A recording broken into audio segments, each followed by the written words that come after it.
નમસ્કાર દોસ્તો, સ્વાગત છે આપ સર્વનું તમારી પોતાની યુટ્યુબ ચેનલ ઓશન જ્ઞાન લાઈવ પર। આજના વિડીયોમાં આપણે ધોરણ 5ની સ્વ અધ્યયન પોથીના ભાગ નંબર 3ના પર્યાવરણ વિષયના પાઠ નંબર 13 પહાડી રહેઠાણ તેમનું સંપૂર્ણ સોલ્યુશન આપણે આ વિડીયોની અંદર જોઈશું। તેમની સ્વ અધ્યયન પોથીનું પોસ્ટર પણ અહીં આપેલ છે, જે તમે અહીં જોઈ શકો છો। જોઈએ આપણે પ્રશ્ન નંબર 1। આપેલા વિકલ્પોમાંથી યોગ્ય વિકલ્પ પસંદ કરી ચોરસ બોક્સમાં લખો। નંબર 1, રેબો નજીક ઘેટા અને બકરાને રાખવાની જગ્યાને ચાગપા જાતિના લોકો શું કહે છે? જવાબ આવશે સી, લેખા। નંબર 2, શ્રીનગરમાં જોવા મળતી હાઉસબોટ તમે ક્યાં સરોવરમાં જોઈ શકશો? તો જવાબ આવશે બી, દાલ સરોવર। નંબર 3, રેબો શું છે? તો જવાબ આવશે ડી, તંબુ જેવું ઘર। નંબર 4, શ્રીનગરમાં જૂના ઘરમાં ખાસ પ્રકારની બારીઓ હોય છે જે દિવાલોની બહાર નીકળે છે, તેને શું કહેવાય? જવાબ આવશે એ, ડબ। નંબર 5, દુનિયાનું પ્રસિદ્ધ ઊન કયું છે? જવાબ આવશે બી, પશ્મિના। પ્રશ્ન નંબર 2, ખાલી જગ્યા પૂરો। નંબર 1, ચાગપા જાતિના લોકો પોતાના ગુજરાન માટે ખાલી જગ્યા પાળે છે, ઘેટા બકરા। નંબર 2, ખાલી જગ્યા કલાકના વણાટ બાદ એક સાદી પશ્મિના શાલ તૈયાર થાય છે, 250। નંબર 3, હિતેન દાલ સરોવરમાં ખાલી જગ્યાનો આનંદ માણશે, સિકારા। નંબર 4, હાઉસબોટની છત પર જોવા મળતી લાકડાની સુંદર કોતરણી કે જેની ભાત જીગસો કોયડા જેવી હોય છે, તેને ખાલી જગ્યા કહે છે, ખતંબડ। નંબર 5, ખાલી જગ્યાની ઋતુમાં બાકરવાલ લોકો તેમના ઘેટાને ઊંચી જગ્યાએ ચરાવવા લઈ જાય છે, ઉનાળા। નંબર 6, લદ્દાખના ખાલી જગ્યા પ્રાણીના વાળને વણીને પટ્ટીઓ તૈયાર કરવામાં આવે છે, યાક।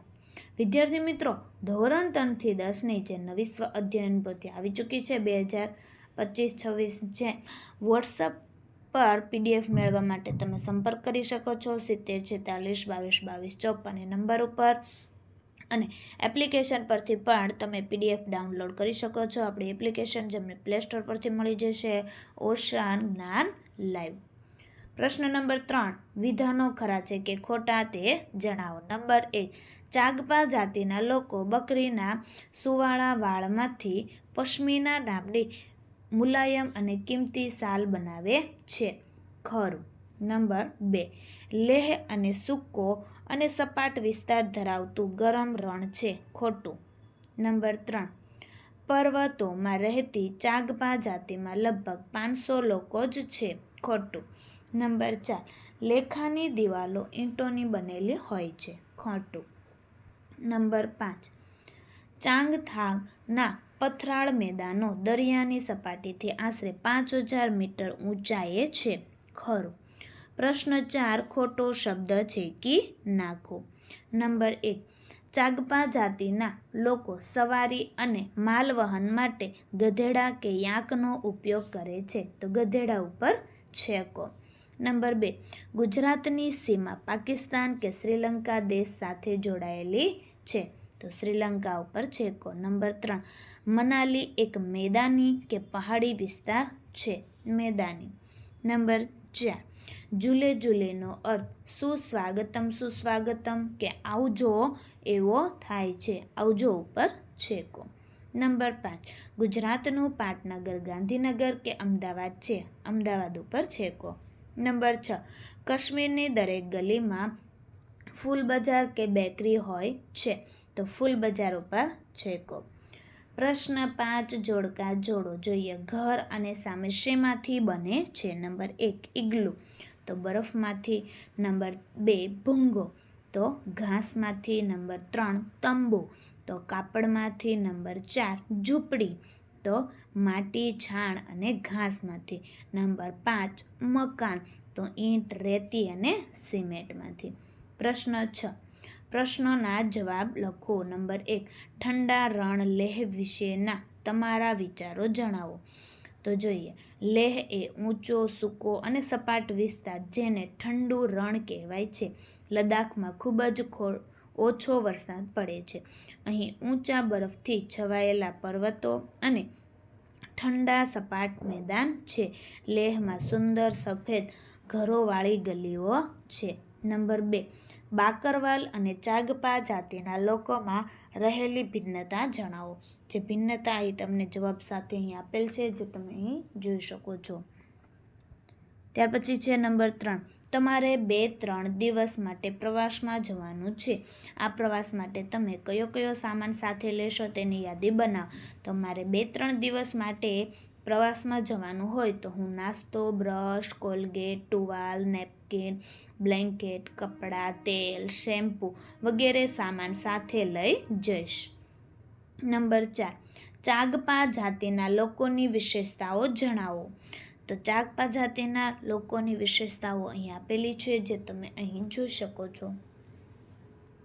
નંબર 5, પશ્મિના શાલ વિશે 3-4 વાક્યો લખો. તો તેમનો પણ જવાબ અહીં આપેલો છે, જે તમે અહીં જોઈ શકો છો.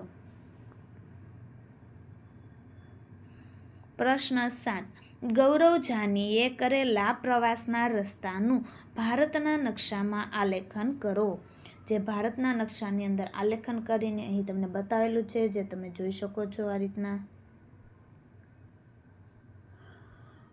પ્રશ્ન 8, ચિત્ર ઓળખી તેના વિશે ટૂંકી વિગત લખો. તો અહીં જે ચિત્ર આપેલું છે, જે હાઉસ બોટનું આપેલું છે કાશ્મીર, તેમની વિશે ટૂંકમાં માહિતી અહીં આપેલી છે કે હાઉસ બોટ સરોવર પર તરતું ઘર છે. તે મુખ્યત્વે કાશ્મીરના દાલ સરોવર અને નિગિન સરોવરમાં જોવા મળે છે. હાઉસ બોટ લાકડાથી બનાવવામાં આવે છે અને સુંદર કોતરકામ હોય છે. પ્રવાસીઓ માટે રહેવા અને ફરવા માટે તેનો ઉપયોગ થાય છે. બીજું છે દાલ સરોવર, એટલે જમ્મુ કાશ્મીર. દાલ સરોવર કાશ્મીરમાં આવેલું પ્રસિદ્ધ સરોવર છે. અહીં શિકારા નાવડીઓ ચાલે છે. સરોવર આસપાસ સુંદર પર્વતો અને પ્રાકૃતિક સૌંદર્ય જોવા મળે છે અને પ્રવાસીઓ માટે આ સ્થળ ખૂબ આકર્ષક છે. તંબુ, તંબુ કાપડ, ચામડા અથવા પ્લાસ્ટિકથી બનાવવામાં આવે છે. તે અસ્થાયી રહેઠાણ છે. સરળતાથી ખોલી અને બાંધી શકાય છે. યાયાવર લોકો, પશુપાલકો તથા રણ પ્રદેશમાં રહેતા લોકો તંબુમાં રહે છે. ઓછા સમય માટે રહેવા અને મુસાફરી દરમિયાન તેનો ઉપયોગ થાય છે. ત્યાર પછીનું ચિત્ર છે ઝૂંપડી, એટલે કે કાચું ઘર. ઝૂંપડી માટી, ગાયના છાણ, ઘાસ અને લાકડાથી બનેલી હોય છે. તેનું છાપરું સામાન્ય રીતે ઘાસથી બનાવવામાં આવે છે. ગ્રામ્ય વિસ્તારોમાં અને રણ પ્રદેશમાં આવા ઘરો વધુ જોવા મળે છે. આ ઘર ઉનાળામાં ઠંડુ અને શિયાળામાં ગરમ રહે છે. વિદ્યાર્થી મિત્રો, ધોરણ 3 થી 12 નીચેની PDF અને PPT ઉપલબ્ધ છે, જેમાં સ્વ અધ્યયન પોથી સોલ્યુશન, સમજૂતી પ્લસ સ્વાધ્યાય સોલ્યુશન, ગાલા સ્વાધ્યાય પોથી સોલ્યુશન, પ્રોજેક્ટ પ્રવૃત્તિ, બુક સોલ્યુશન, પ્રયોગ પોથી અને ભૂગોળ પોથી, અંગ્રેજી ગ્રામર સોલ્યુશન, યુનિટ ટેસ્ટ અને IMP પ્રશ્નો અને અસાઇનમેન્ટ અને IMP પેપર, જે તમને મળી જશે વોટ્સઅપ પર PDF અને PPT. મેળવવા માટે સંપર્ક કરી શકો છો 70 46 22 22 એ 54 એ નંબર ઉપર, જે એપ્લિકેશન પર પણ ઉપલબ્ધ છે. તો વિદ્યાર્થી મિત્રો, ધોરણ 5ની સ્વ અધ્યયન પોથીના ભાગ નંબર 3ના દરેક વિષયના દરેક પાઠના સોલ્યુશનના વિડીયો આપણી ચેનલ ઉપર મુકાઈ ચૂક્યા છે, જેનો અભ્યાસ કરવા માટેની લિંક નીચે ડિસ્ક્રિપ્શનમાં આપેલ છે. જો વિડીયો પસંદ આવ્યો હોય તો લાઇક કરવાનું, ચેનલને સબસ્ક્રાઈબ કરવાનું અને કમેન્ટ આપવાનું ભૂલશો નહીં.